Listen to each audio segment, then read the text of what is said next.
Hello and welcome to More Magic Podcast. Uh, I'm your host. My name is Mary Piercy. I'm a 37-year-old Sagittarius Sun, Aquarius Moon, Scorpio Rising, which makes this all a little bit more difficult for me because it is really hard to be visible. But that's kind of a cosmic joke, I feel like, in astrology, where all Scorpio risings have a 10th house Leo, and 10th house is career. Leo is attention. So it is something we all kind of got to do. Find our own brand of visibility and be okay with it, which I don't know if this is it, but I'm going to try. I'm going to try different things. Jupiter moved into Leo not that long ago. I'm recording this on July 19th, which is the exact day of Barbault's basket. That is a French mundane astrologer's name for his prediction around this celestial event that is going exact today. Um, let's share my screen so we can talk about it. So, Barbault's basket. Okay. So this is one of the better, right? Um, Pluto in Aquarius, Leo, Jupiter, which is what I was just talking about a second ago. Uranus in Gemini and Neptune in Aries, all at 4 degrees, right? So this is a really cool celestial event where it literally does look like a basket. But a French astrologer talked about this a long time ago. Um, about and mundane meaning he, I guess, studied outer planets and generational impacts of planets as opposed to like day-to-day astrology. Like a lot of modern astrologers focus on your horoscope in the micro, and I think he was looking a little bit more broadly. So there's also a Neptune Saturn conjunction here. They're getting closer and closer to each other, right? And that's in Aries. Personally, I have felt this so much. I just feel heavy. I have a Mars in Aries at 11 degrees, so it's kind of sitting in between these two.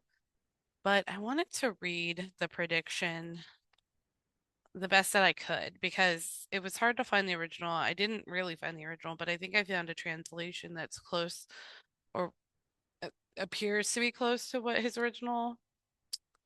Okay, the 2026 Saturn Neptune conjunction, specifically talking about these two right here. Um, the most benefic configuration of the century, right? So he's talking about just this right now. But then I think that this whole thing I'm about to read is actually just about the Saturn Neptune. And then I need to do some more research to see if I can find the broader prediction. But what he wrote was it contains a harmonious relationship between primordial polar opposites. So that's why I think he's talking about just these two right now is Saturn being timekeeper, life's purpose, taskmaster, kind of a very goal-oriented um, planet, and then Neptune, in a lot of ways, the opposite, right? Dreamy, ethereal, not timekeeping, more present and swimming with like what's happening in the present, not planning ahead or thinking back, but very much in the moment, where Saturn is very much kind of the opposite. And it does keep track of past, present, future. It does kind of have a pulse on all those things. Where are we going? What have we done? Um, so when it says harmonious relationship between primordial polar opposites, I think he's just talking about these two. The coming together of the external and the internal, rational and spiritual, mind and soul, and human beings surprising themselves while experiencing life on a higher level. That was kind of what I was taking, I think, to mean like the fuller prediction of the basket itself was kind of an upward trend for humanity, a positive curve. And that's kind of why I wanted to start this podcast, this filming, right? Calling it More Magic because that's been my handle for as long as I can remember. More X Magic. That's on Instagram, that's on TikTok, that's anywhere. Anywhere they ask me to put a username in, it's More X Magic. But when I say it out loud, I don't usually use the X, I just say More Magic. And that's, I think, without really realizing that I labeled myself that, it's my intention in all ways, right? To bring more magic in. I think that's why astrology had always spoken to me, not just because my grandma and my aunts studied astrology and tarot, but because it is a fast injection of magic, no matter which way you slice it, right? It is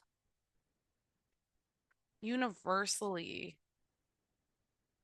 felt as magical celestial guidance, you know? I think even the most skeptical people that I've talked to, when astrology calls them out and it kind of moves past that skepticism, it's some of the biggest ahas and magic. And so I think astrology has always spoke to me because um its ability to grab magic by the horns or grab a person by the horns and force magic on them. um that's not to say astrology is forceful by any means, but its impact can be not anticipated, right? Like it tends to like really hit harder than we think it's going to hit, and I think that that is very magical in nature. I just do. Um, so if we're looking right now, right, Portland, 5 o'clock on the 17th, what we're looking for is the 4 degrees Pluto. Across from it is the 4 degrees Jupiter in Leo, right? So now that's the top of our basket. And then Neptune, Aries, and then Uranus right here, 4 degrees, bottom of the basket. And then they kind of connect like that, right? And then this conjunction that he was so convinced was a meeting of opposites in a positive way. So I couldn't think of a better time to start filming or push myself to start filming something, right? Um, and I guess the best way to build trust is to also tell you guys a little bit about myself, right? I said I'm a 37-year-old Sagittarius sun, Aquarius moon, Scorpio rising. I'm also a manifestor in human design. It's a 4-1 profile, but I don't always know exactly what that means, except that when they say that the sign of something about peace being kind of the goal and anger being kind of a clue that you're not in alignment, that really feels real to me. The manifestor energy of it being mostly ideas and really hard to follow through, really hard to build all the way, right? That's definitely a generator's job is to like build the thing or a manifesting generator. I have always compared myself to generators and wondered why I don't have the energy that they have. And then when I found human design, I was like, oh, this makes a lot of sense. I'm not meant to have the idea and build it to completion, right? I'm meant to have ideas and get things started. So, for somebody who wants to be independent, that's really hard to fathom. But I guess, like, what I would tell anybody else is that you can outsource, right? The things that aren't like your favorite things to do. Um, But to go back even further, I think a little bit is my astrology journey started in 2020. Actually, it was before that, right? I was way before that. When I was a teenager, I used to read like those little daily horoscope scrolls. Um, when I was in my 20s, I got a book called Love Signs by Linda Goodman, and it's so cheesy, but I loved it so much. It was about compatibility, and I think it kind of guided my dating in the 20s or in my 20s because I if I was like kind of interested in somebody, I'd go and like read between the compatibility, and that would influence me a lot, right? Um, and so I kind of look at that fondly, even though it was just for fun then. I still think of it like literally like a period in my life I romanticize. But fast forward to 2020, me and my best friend decided to start doing astrology as a business, and we did it for what, 4 or 5 years, and then we broke up. And a friend breakup is one of the hardest things I think anybody can ever do, live through. And I don't want to go into that with the details specifically, but it was the beginning of an era of boundaries for me that I'm still currently navigating, right? Through lots of therapy, through um sacred rage.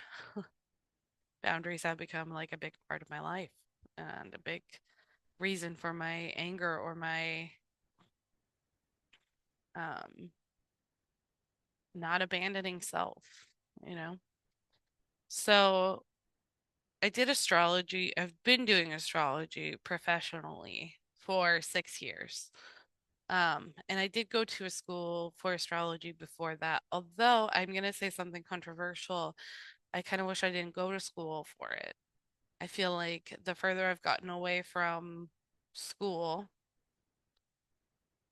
especially in terms of astrology, the more my intuition has a chance to take over. The more it's like less about the way that somebody else does something and more about the way that innately feels good to do something. So I can't help but believe that astrology is a gift from my bloodline, right? My grandma did this. And I, as we speak right now, have my feet propped up on like this briefcase type case thing that is hers. And it has charts on charts on charts written by hand, right? She had to have had an ephemeris book that she would look people's planetary movements like when they were born and then write them all by hand. And then my aunt followed suit. So I call myself a third generation astrologer, but I'm sure it goes even deeper than that, right? I just don't have any stories or evidence of like where my grandma got it from. I wish I could have asked her. But I don't enjoy the nitty gritty study of astrology. I enjoy the innate, intuitive approach of it that makes people feel things as opposed to cramming information down your throat, you know? So I'm not saying everybody who goes to school does that, but for me to really be able to flow in an intuitive place with astrology, I've had to kind of forget a lot of the stuff that I learned there. Um, And like that might not be your favorite thing, right? If you're like heavy Capricorn and you're like, look, I want my people certified. I want them to give me a fucking report that is like nitty-gritty details, every single aspect, then you do you. You know what I mean? Like that's great. I might not be the best astrologer for you. I think I could still give you a killer reading though. Um, And that's okay. I think that's part of boundaries also. It's like I'm not for everybody. Everybody's not for me. I think that's what I had to kind of learn from walking away from a friendship. And I have hope that that doesn't stay in that status forever. Um, but what I'm finding is that I have to put a lot of boundaries up with the Aries in my life. And that's not all Aries sun. In fact, it's not any Aries suns. It's Aries moons and risings in my life that I have to, I think, be more cognizant of. And, you know, this this is my sixth house day-to-day life where my Aries falls in my chart with my moon or Mars. And I would say that everybody probably can find information about boundaries in their sixth house of day-to-day life. Um, it's not anything particular with me and Aries. I think it has everything to do with my sixth house and my Mars. Uh, and this is what I would call like applied astrology, right? And it's the bridge that I hope to facilitate more of. How do you take the information that feels very two-dimensional on paper and apply it in a way that feels very three and four-dimensional in your life, right? How do you apply it spiritually? How do you apply it logically and practically? And that's something I'm still trying to learn or nail down. Another big piece of my life is I am ADHD and I've been diagnosed as an adult for that. So most of my life has been masking and uh you know, being functional in ways I probably shouldn't have had to been given how hard it is. Uh but this renaissance in my late 30s that I'm going through right now feels powerful. It feels like I'm making up for lost time. It feels not like I should have been doing this for 37 years, but that the fact that it's coming about in my late 30s makes it more powerful, more prevalent, more embodied, maybe. I've heard women say that like the 40s, their 40s is like when life starts. And maybe there's some truth to that in a way, right? Um, everybody's different. And I think reading birth charts really only emphasizes that for me more. But if you're late in life and you're really only just starting to learn about yourself on a deeper level, I don't think that we should necessarily focus on the years lost, more like what's ahead. And I think Barbault's basket is also kind of a reminder of that too, right? Um, Something else you should know about me is I am political. I'm not going to pretend not to be so that I can reach a wider audience. I would rather the audience I have know exactly where I'm coming from. I fucking hate Donald Trump. I hate bigots. I hate ICE. I think it should be completely abolished and something better should be created in its place. I think that as a country, it feels like we have lost sight of what humanity is. Uh, the Statue of Liberty is supposed to be this invitation for a melting pot. America is, you know, just a conglomerate of immigrants. We, as Americans, were not native settlers here. We also came over, right? Like, American should mean everything, everybody. It should be not such a narrow definition that we're so quick to kick people out or not see them as human anymore. And that's why politics, I know that it can be so divisive and it can be so, argumentative. It can be so hit or miss. It can be a very difficult topic for people. And I would normally in my life probably respect it and not say anything. But as I get older, it becomes more and more clear that politics should not be a substitute for humanity.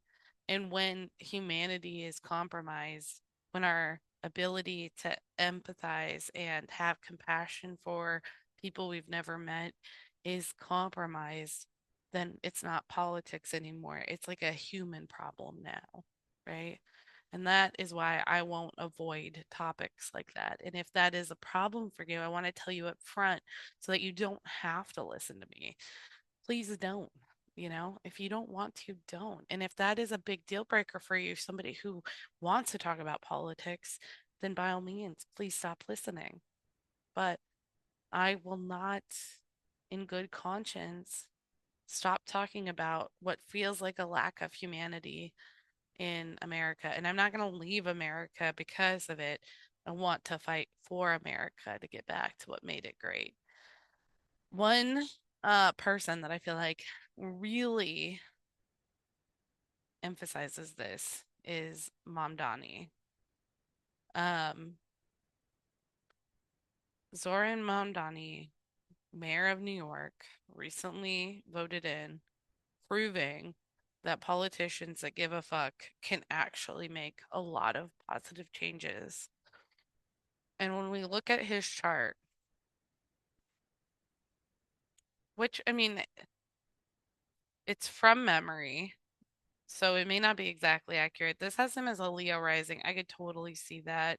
It says 0 degrees, which means that would be like a threshold between um the subconscious and the conscious.